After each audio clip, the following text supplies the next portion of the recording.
Assalamualaikum warahmatullahi wabarakatuh. Pemirsa TVmu dimanapun Anda berada, kita berjumpa lagi dalam acara opini, menginspirasi, menawarkan solusi bersama saya Fauzan Amar. Tema kita kali ini adalah masalah banjir, di mana banjir kembali melanda negara kita Indonesia. Korban harta bahkan nyawa terus berjatuhan. Peristiwa tahunan ini seolah tak henti, mengingatkan kita tentang pentingnya menjaga lingkungan alam semesta ini. Untuk membahas tema tersebut telah hadir di studio bersama kita Bapak Dr. Abdul Mukti, Sekretaris Umum PP Muhammadiyah. Assalamualaikum Mas Mukti. Waalaikumsalam warahmatullahi wabarakatuh. Apa kabar Mas? Alhamdulillah baik, tidak kebanjiran. Tidak kebanjiran Mas ya? Alhamdulillah aman. Kemarin ada yang nggak bisa pulang karena banjir yang sangat parah dari Cikampek ya? Ya, saya kira ini memang masalah yang secara serius harus ditangani baik oleh pemerintah maupun oleh masyarakat tentu. Tetapi yang menurut saya penting menjadi pemahaman kita adalah bagaimana kita sebagai bangsa ini seperti kalah gitu, dan seperti tidak memiliki kepekaan terhadap musibah banjir ini. Yang kalau kita lihat dari sisi teologi, banjir ini adalah bagian dari sebagiannya musibah dan sebagiannya ukubah. Itu dua hal yang secara teologis berbeda. Kalau musibah itu adalah sesuatu yang terjadi karena memang kehendak Allah. Jadi manusia sudah berbuat baik, manusia sudah berusaha untuk memenuhi semua hal dan menatanya dengan sebaik-baiknya, tapi musibah tetap saja terjadi. Sedangkan kalau ukubah, dia itu merupakan hukuman ya. Yang hukuman itu merupakan konsekuensi dari kesalahan atau dalam bahasa agamanya adalah dosa yang diperbuat oleh manusia. Sehingga dalam teori disaster itu atau bencana itu ada dua. Yang pertama adalah natural disaster, dan yang kedua adalah man-made disaster. Natural disaster itu adalah bencana yang terjadi karena memang peristiwa alam yang tidak bisa dihindari. Murni berarti ya? Murni, misalnya gunung berapi, itu kan murni karena memang peristiwa alam yang memang manusia tidak bisa mencegahnya. Atau gempa bumi misalnya, itu juga tidak bisa dicegah gempa bumi itu. Tapi manusia bisa mengantisipasi dan bisa mencoba untuk mengembangkan kemampuannya sehingga korban tidak terlalu banyak terjadi. Nah, yang kedua adalah man-made disaster, bencana yang terjadi karena ulah manusia ya. Yang kalau kita kembali kepada Al-Quran, Dhuharul fasadu fil barri wal bahar bima kasabat aydin nas liyudhiqahum ba'dal ladzi amilu. Nah, itu yang saya kira menjadi salah satu penjelasan bahwa kerusakan di muka bumi ini adalah akibat dari perbuatan manusia, dan agar manusia melihat akibat dari perbuatan dosa yang telah mereka lakukan. Dosa ini tidak selalu hal yang sifatnya teologis, tapi hal yang sifatnya berkaitan dengan bagaimana manusia tidak mengelola alam itu sesuai dengan hukum alam yang ada. Oleh karena itu, maka banjir ini menurut saya sebagiannya sudah merupakan ukubah atau hukuman. Karena pertama, manusia tidak menjaga kelestarian hutan. Ada sunnatullah di mana Allah menurunkan hujan dari langit, itu kan merupakan rahmat, dan berkali-kali Al-Quran menyebutkan itu. Nah, kalau air hujan itu merupakan rahmat dan kemudian menjadi laknat, ini mesti ada yang salah dalam bagaimana manusia ini memperlakukan alam semesta itu. Al-Quran menjelaskan Allah itu menciptakan tumbuh-tumbuhan, tanaman-tanaman, pepohonan yang di dalamnya, di akar-akarnya itu tersimpan air. Nah, kalau kemudian air itu kemana-mana tidak tersimpan, itu ya karena memang tidak ada keseimbangan antara tanaman yang ditebang dengan tanaman baru yang tumbuh. Dan kalau kita lihat daerah-daerah yang selama ini mengalami musibah banjir itu adalah memang daerah yang hutannya rusak dan kemudian sungainya tidak terpelihara dengan baik. Yang kedua adalah hal yang berkaitan dengan tata kota. Sungai kalau kita lihat di dalam Al-Quran itu sebagiannya dikaitkan dengan keindahan surga. Tajri min tahtiha al-anhar. Nah, sehingga seharusnya sungai-sungai itu menjadi bagian dari keindahan kota, keindahan suatu negara. Dan kalau kita lihat beberapa negara di Eropa misalnya, atau negara-negara yang lainnya di kawasan Indochina, bahkan di kita juga, sungai-sungai itu sebenarnya dulu merupakan bagian dari keindahan kota dan bagian dari perniagaan dan juga pusat-pusat peradaban pada zaman dahulu. Nah, pada konteks ini, tata kota seringkali mengabaikan sungai itu. Sehingga ketika tata kota itu mengabaikan bagaimana pentingnya memelihara sungai, yang memang terjadi adalah banjir. Yang ketiga adalah perilaku manusia terhadap sungai. Jadi sungai itu kan seringkali menjadi tempat sampah, di mana masyarakat cenderung membuang sampah itu ke sungai, dan kemudian mengakibatkan banjir karena tumpukan sampah yang terhambat oleh proses yang tidak bisa dialirkan. Gitu. Nah, ini yang menurut saya memang menjadi persoalan, di mana kemudian masalah banjir ini sebenarnya adalah masalah kemanusiaan dan masalah kebudayaan. Dalam pengertian bahwa perilaku-perilaku manusia itulah yang menimbulkan terjadinya banjir itu. Dan budaya manusia yang salah itulah yang kemudian menjadi sebab kenapa alam itu rusak dan kemudian mengapa banjir itu terjadi. Karena itu dalam beberapa hal menurut saya persoalan banjir ini juga memang berkaitan pula dengan masalah kebijakan.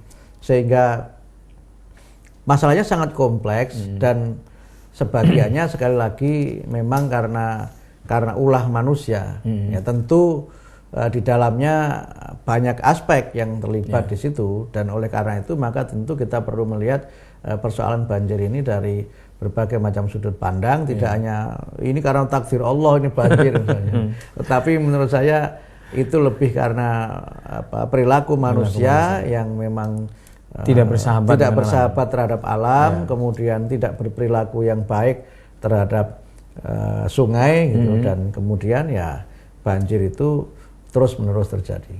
Oke. Mas Muti, nanti akan kita lanjutkan tentang apa sih sebenarnya pelajaran yang kita dapatkan dari peristiwa banjir ini yang selalu berulang itu. Kalau kita lihat dalam sejarahnya kan dari mulai banjir pada zaman Nabi Nuh ya kan sampai kepada sekarang ini.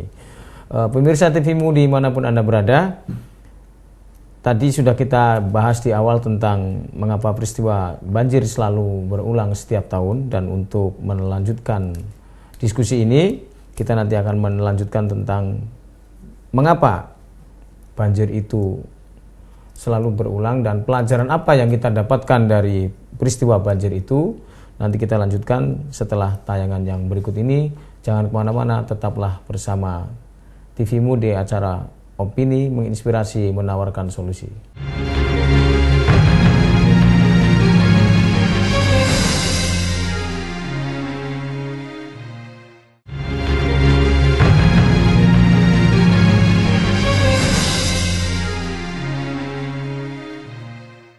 Pemirsa TVmu dimanapun Anda berada, kita lanjutkan kembali acara Opini, menginspirasi, menawarkan solusi dengan tema tentang masalah banjir ini.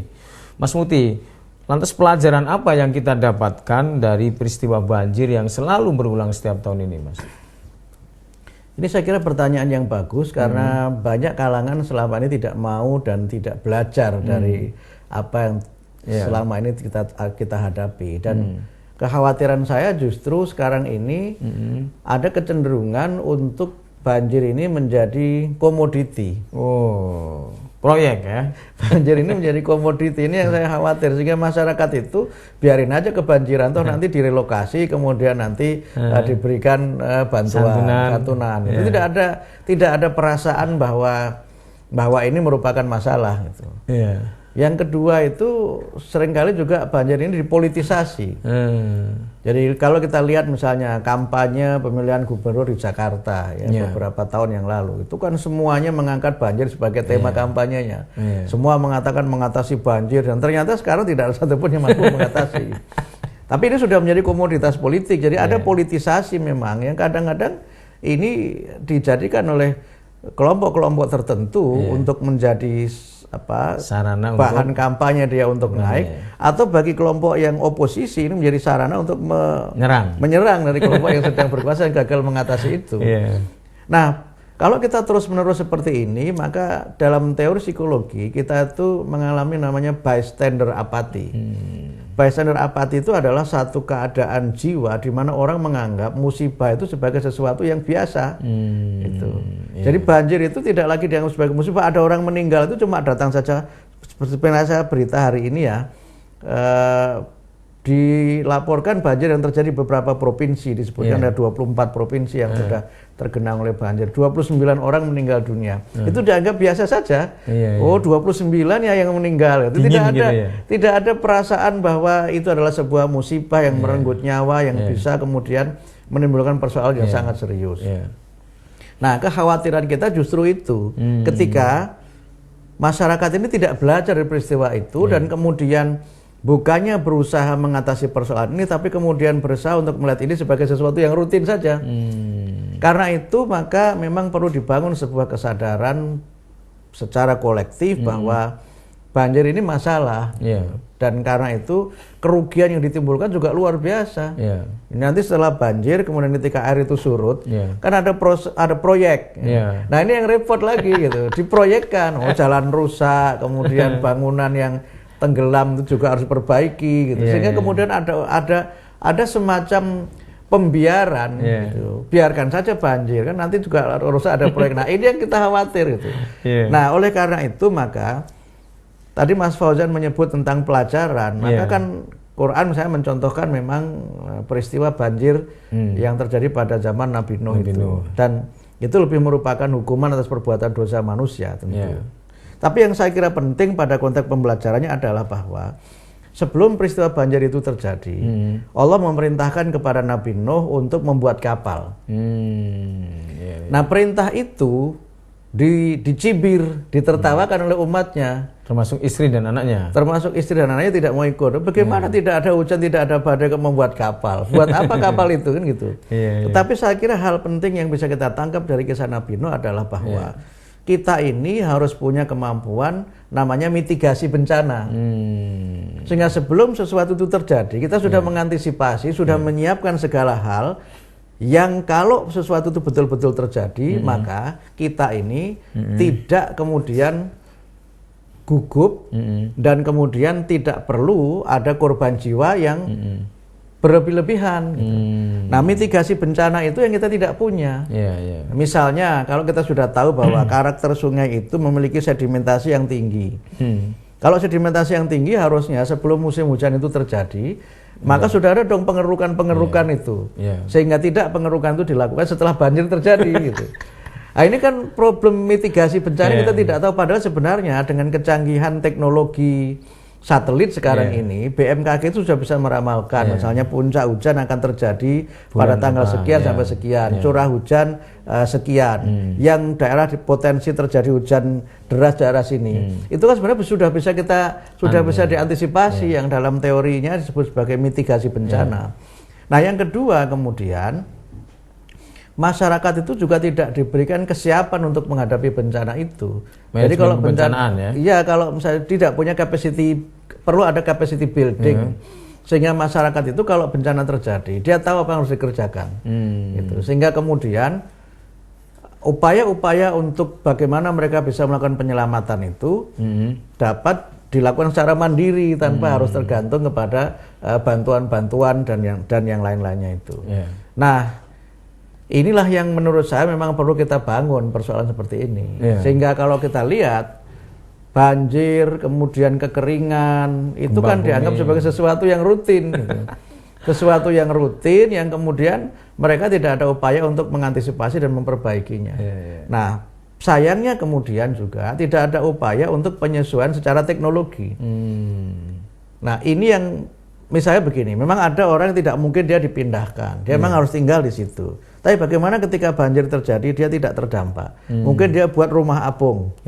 Yang ketika banjir terjadi dia tidak kebanjiran karena rumahnya mengapung. Misalnya. Itu kan teknologi yang bisa diantisipasi. Sehingga kalau misalnya Indonesia ini adalah negara yang rawan gempa, gempa itu tidak mungkin kita cegah, dan gempa ini tidak bisa diantisipasi seperti gunung meletus. Kalau gunung meletus bisa diantisipasi jauh-jauh hari, dari tabiat gunung itu kan bisa diprediksi, sehingga bisa dibuat siaga 1 dan sebagainya. Banjir pun sebenarnya seperti itu. Nah, kalau gempa kan tidak, dia tiba-tiba. Nah kalau tiba-tiba terjadi nggak ada kesiapan, maka bagaimana supaya tidak menimbulkan kerusakan bangunan yang berlebihan? Buatlah bangunan itu yang tahan gempa gitu kan, seperti yang dikembangkan banyak tempat dan termasuk UM Malang misalnya, itu kan mengembangkan bangunan yang dia bisa relatif tahan gempa, sehingga kalau ada goncangan bangunan itu hanya bergerak, bukan tanahnya bergerak tapi bangunannya yang bergerak sehingga tidak roboh. Nah ini namanya mitigasi. Nah masyarakat sesungguhnya bisa itu semua. Nah problemnya sekali lagi adalah masyarakat ini tidak bisa kemampuan itu. Sudah tahu sering banjir, tidak bisa berenang. Sudah tahu tinggal di pinggir sungai, tapi kemudian tidak mengantisipasi itu. Tinggal di kali deres tapi nggak bisa berenang. Nah ini kan problem kan. Itu kan bagian dari capacity building. Dan sebagiannya menurut saya memang kita seringkali melihat masalah banjir ini semata-mata dari sudut pandang teologi. Ini takdir Allah yang harus kita terima, manusia harus bertobat gitu. Menurut saya taubatnya itu harus taubat tidak membuang sampah ke sungai. Taubatnya itu adalah melakukan upaya-upaya pembersihan lingkungan sehingga kemudian air ini memang dapat ditampung dengan selokan-selokan yang ada. Nah, problemnya misalnya sungai gedung dibangun, tapi drainase tidak ada. Nah kan akhirnya berlaku hukum air. Atau ada tapi tidak seimbang ya. Ya kan berlaku hukum air. Air itu kan akan bergerak kemanapun ke tempat yang lebih rendah. Sehingga pada konteks ini menurut saya tidak sekedar sungainya yang ditata, tapi tata kotanya juga memang harus RT RW namanya. Ya apa itu? Rencana tata ruang dan wilayah itu. Ini istilah baru. Rencana tata ruang dan wilayah ini kan harus baru. Kalau memang ada satu daerah yang itu merupakan resapan yang tidak boleh dibangun gedung, ya jangan bangun gedung dong. Betul. Walaupun investornya itu menjanjikan ini itu kepada pejabat yang punya otoritas. Kalau emang daerah itu ingin bebas banjir, ya setiap rumah itu, setiap jalan harus ada drainase kanan kiri yang bisa menampung, sehingga begitu hujan itu turun, maka air akan mengalir lewat drainase. Ini kemudian yang terjadi apa? Banjir terjadi, drainase tidak dibangun, yang ditinggikan cuma rumahnya. Dia memang tidak kebanjiran yang punya rumah itu, tetapi problemnya tetangganya yang kebanjiran. Dia tidak kebanjiran, tetangganya yang tenggelam. Mengalihkan banjir saja ya. Dia pengen cari selamat sendiri, tidak berpikir pada keselamatan orang lain. Nah, perilaku seperti ini menurut saya itu tidak boleh terus-menerus terjadi, sehingga harus ada otoritas yang kuat dari para pengambil kebijakan untuk mengembangkan tadi istilah Mas Fauzan, RT RW itu dengan disiplin yang kuat, sehingga persoalan ini menjadi persoalan bersama yang harus ditangani dan diselesaikan secara bersama-sama pula. Baik Mas Muti, nanti kita lanjutkan lagi pemirsa TVmu dimanapun Anda bersama saya. Kita lanjutkan lagi acara opini, menginspirasi, menawarkan solusi setelah tayangan yang berikut ini.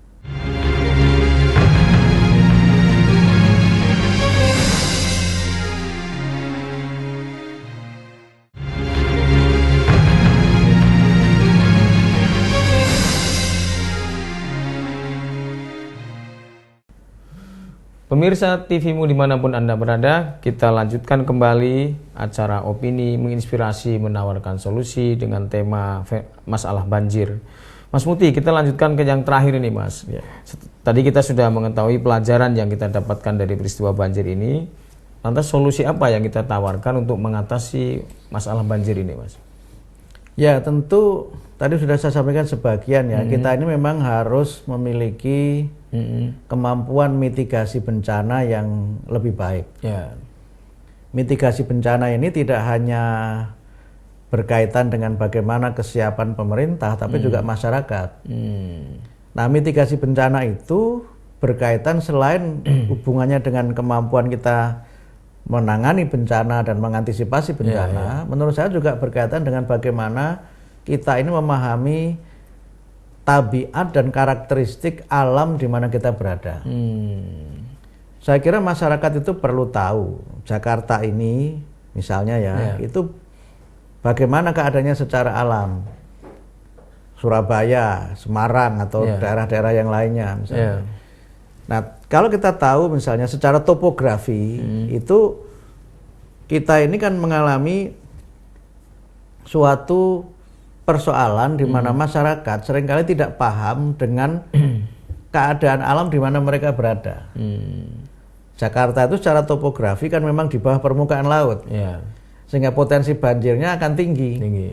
Nah karena itu perlu ada sebenarnya antisipasi secara tadi mitigasi itu, bagaimana mereka harus membangun sungai, membangun drainase, kemudian daerah resapan air. Ini kan harus dibuat, dan itu jangan hanya menjadi proyek pemerintah, tapi juga masyarakat perlu dibangun suatu kesadaran bahwa ini masalah bersama ini. Ini masalah bersama yang semua pihak harus terlibat. Gitu. Yang kedua, kemudian kita memang harus punya teknologi yang memungkinkan bagaimana kalau banjir terjadi, yang memang secara penataan tidak mungkin tertampung. Di beberapa tempat kemudian dibangun polder. Tapi kalau kita lihat, ada negara yang seorang kawan saya menyebut salah satu dari keajaiban. Jadi kawan saya ini menyebut hampir semua negara itu kan diciptakan oleh Tuhan Yang Maha Kuasa kecuali Belanda. Belanda ini kan hampir seluruhnya rawa-rawa. Tapi karena dia sadar mengenai keadaan negaranya, kemudian dia bangun dam-dam di banyak tempat, sehingga dengan dam itu kota yang secara topografi terletak di bawah permukaan air laut itu tidak banjir. Makanya nama-nama kota di Belanda itu sebagian besarnya diakhiri dengan dam. Amsterdam, Rotterdam, Volendam gitu. Itu betul-betul dam di situ dibangun. Sehingga begitu banjir terjadi, air laut pasang, air tidak masuk karena ditampung oleh dam. Jakarta juga Mas, rawa buaya, rawa buntu, rawa mangun, rawa-rawa juga. Iya, tapi nggak ada damnya kan. Nah, persoalan ini kan menunjukkan bagaimana negara itu punya kemampuan teknologi untuk mengatasi banjir dan kemudian memanfaatkannya untuk kepentingan yang lain. Nah, kita sebenarnya punya teknologi bendungan, itu kan bagus ya. Ya kan bendungan-bendungan yang dibangun beberapa tempat itu kan sebenarnya untuk menampung air pada saat hujan terjadi sehingga tidak menggenangi daratan dan pemukiman. Kemudian pada saat musim kemarau, air itu bisa untuk kepentingan pengairan dan sebagainya, dan kemudian bisa untuk kepentingan lain, misalnya pembangkit tenaga listrik, pariwisata, perikanan dan sebagainya. Nah sayangnya bendungan-bendungan kita ini juga tidak berfungsi dengan baik gitu. Nah ini kan persoalan menyangkut maintenance dan persoalan menyangkut sekali lagi para pengambil kebijakan itu harus serius melihat persoalan ini sebagai masalah kebangsaan. Nah yang ketiga tentu adalah sebuah upaya bersama untuk kita ini semakin bijak ya, semakin bijak dalam melihat bencana ini. Sekarang ini kan mohon maaf ya sekali lagi. Kaitannya dengan yang kedua tadi, ketika banjir ini terjadi, yang muncul adalah saling menyalahkan, yang muncul adalah saling mengkritik, tapi tidak ada solusi. Nah karena itu maka tawaran-tawaran solusi itu juga ada yang sifatnya edukatif. Tawaran edukatif itu misalnya begini, kita sadarkan betul bahwa sungai itu adalah bagian dari aset. Karena sungai itu bagian dari aset, maka harus dijaga. Ya bangunan sungai itu jangan terlalu sempit. Sekarang ini kan sungai makin kecil, lama-lama nggak ada. Gitu kan. Nah ini kan problem. Karena sungai itu bagian dari aset dan sungai itu bagian dari anugerah Allah Subhanahu Wa Taala kepada kita, maka ini harus kita rawat dan kita jaga. Itu yang namanya kita bersyukur. Kan banyak peradaban-peradaban besar dunia itu kan lahir dari peradaban sungai. Dalam sejarah kita misalnya Sriwijaya itu kan pinggir sungai. Kemudian Sungai Nil. Sungai Nil di Mesir, kemudian di Kalimantan itu kan sungai. Kemudian di Cina itu ada kan melewati beberapa negara ya, Vietnam, Kamboja, Laos itu Sungai Mekong itu. Itu kan simbol-simbol peradaban yang besar. Di Eropa ada Sungai Thames dan lain-lain sebagainya yang dia seringkali menjadi bagian dari keindahan tata kota itu. Di Korea Selatan itu di tengah kota itu ada sungai yang jernih, yang di situ kita bisa melihat ikan-ikan secara langsung, tidak ada polusi gitu, yang dia menjadi bagian terintegrasi dari keindahan kota. Nah, pandangan kita yang seperti ini menurut saya harus menjadi bagian dari kesadaran publik, gitu, bahwa sungai itu memang harus menjadi bagian dari aset kita dan anugerah Allah yang harus kita syukuri dengan cara kita jaga. Tidak hanya sekedar sampah yang dibuat kan, limbah juga seringkali dibuang ke sungai, sehingga banyak sungai yang dia berubah airnya dan itu menimbulkan pencemaran yang luar biasa. Karena limbah industri itu dibuang ke sungai, akibatnya kan sangat besar. Kalau pertanian itu masih mengandalkan sungai sebagai irigasinya, kemudian sungai itu tercemar oleh limbah industri, maka pertanian akan terkontaminasi. Air terkontaminasi yang itu berdampak terhadap berkurangnya produksi, gagal panen dan sebagainya. Sekarang kan kita melihat banjir yang terjadi banyak tempat itu menimbulkan puso kan, sudah ditanam, sudah mulai kelihatan tumbuh, kemudian terendam banjir, maka semuanya hancur.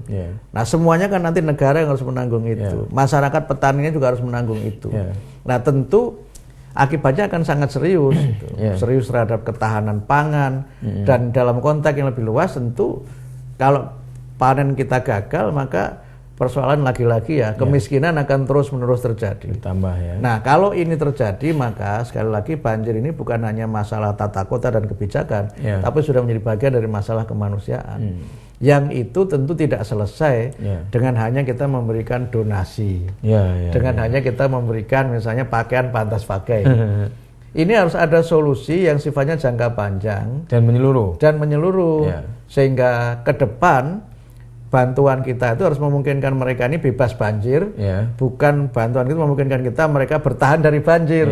Nah, yang repot lagi adalah bantuan itu justru membuat mereka menikmati banjir. Nah, ini yang tidak boleh terjadi gitu. Sehingga sekali lagi ini adalah masalah yang berkaitan dengan kebudayaan, kemanusiaan, kebijakan yang sekali lagi solusinya harus komprehensif. Gitu. Baik Mas Muti, pemirsa TVMU dimanapun Anda berada, demikian tadi dialog kita dalam acara opini menginspirasi menawarkan solusi yang membahas tema tentang fenomena masalah banjir. Semoga acara ini bermanfaat dan memberikan pencerahan bagi kita semua. Sampai jumpa kembali di dalam episode berikutnya. Terima kasih. Wassalamualaikum warahmatullahi wabarakatuh.